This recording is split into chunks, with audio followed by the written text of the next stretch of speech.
collaboration has kind of offered up new things, and in some ways it's been really constructive and also really destructive, because things I went into this development with, ideas which in some ways, now that we've gone past them, I felt like, gee, that was obvious, why hadn't I thought about it? But yeah, so it's the third step for me. So there's been other developments that had nothing to do with Griffin, nothing to do with Playwriting Australia, but this intensive, and also I think the sense of being in a national platform, and also working with Lee, to be honest, has been, I think, really great for the work and helping me kind of see past the parameters / limitations I had put around the work. Mm-hmm.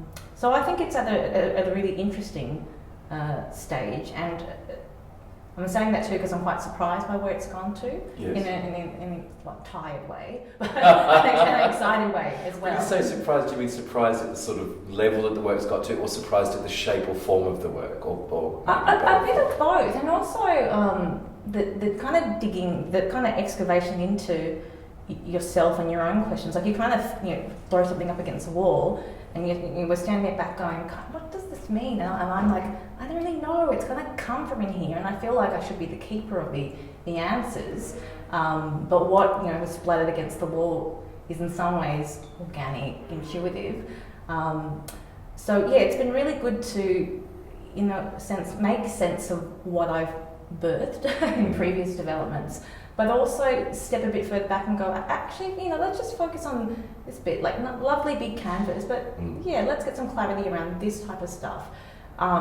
Like in concrete terms, it went from being like nearly 80 pages, and now it's down to about half of that, and I think it's a lot more robust and more interesting, and particularly when you're in the room and the bits that you didn't, you're writing in the hotel room thinking, am I on crack, what's going on? And you bring it into the room, and there's just that natural initial response where it's kind of settled in a way that you didn't really expect. So it's, I guess, kind of like a money shot. You're like, okay, that's landed.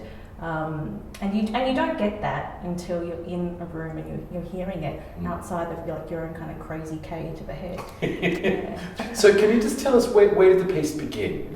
It began with probably more about form, about verbatim. So I hadn't come to verbatim before, and it began with a conversation with Griffin who was at the time, this is in Melbourne, was running Melbourne Workers Theatre, and we began a conversation about a work that looked at verbatim materials and looked at questions to do with identity, but from the lens of sexuality in terms of Asian Australians. And there had been this other limb of trafficked sex workers, but I kind of let that to the side because I felt like that is its own piece, and I didn't want to have an Asian sex worker play. So it began with verbatim on a theme, not a court case, not a really significant historical moment. And the first presentation, this is back in 2 years ago, was very much about disconnected, seemingly disconnected verbatim pieces. And then the next development, which is at the beginning of 2013, I think, then we started to add the world around the verbatim, so the conversations around what does this work mean for me. And there seemed to be energy in that. And in reflection, I think that's because one of the actors had posted on Facebook something about 6 Asian actors being on stage, and that being of significance. So I think the actors who had worked on the various developments were responding with an energy around the significance of a work that had just them and 6 of them. So that was a point of interest. And then this development, we've kind of taken that, in a way, like an introspective navel gazing, like, oh, what does this work mean? We've kind of taken that a bit bigger in interesting ways, I think.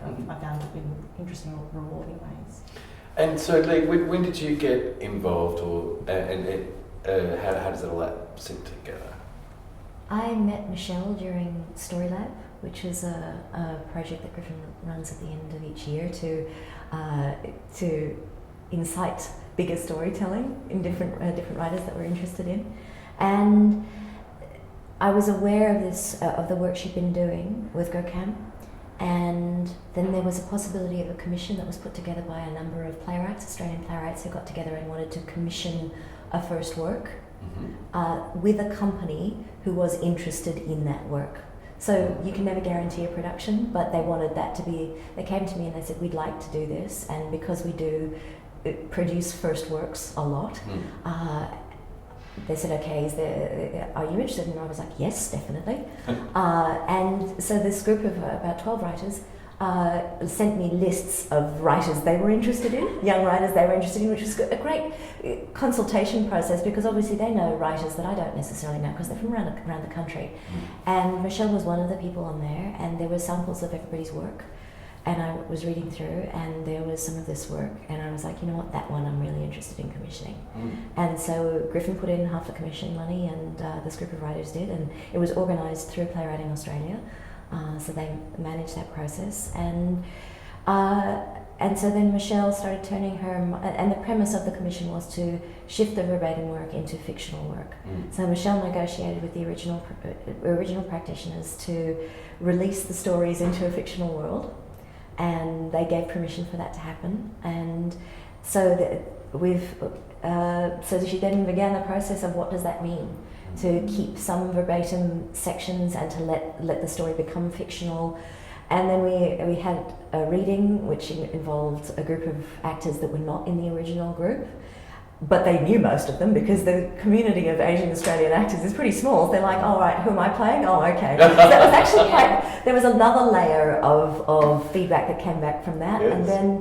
And then the next step beyond that was really cutting it free from that original group so that characters developed, and that she could have freedom of character.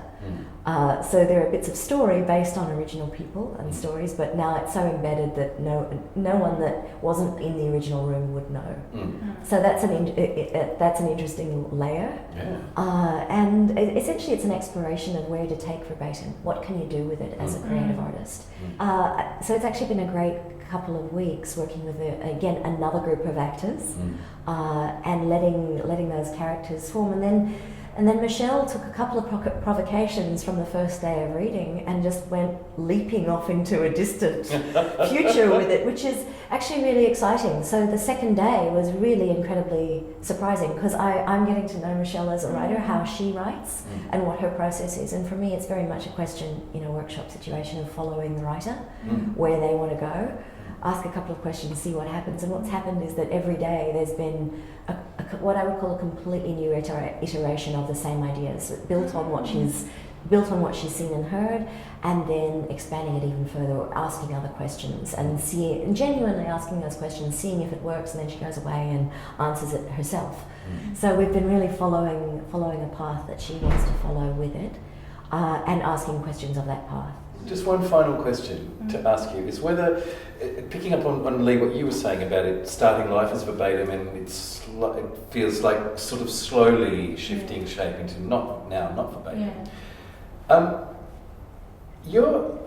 This is a complicated question, and you don't need to give me a huge answer for it, but I'm just interested in how you feel as an artist. Like, so if you go back 2 years where you were constructing, I suppose it's an architectural job, really, verbatim, in a strange kind of ways. It's putting things together in a particular order or making things make sense, as opposed to now. I'm imagining your relationship as an artist to it is quite different. Is that correct? Or?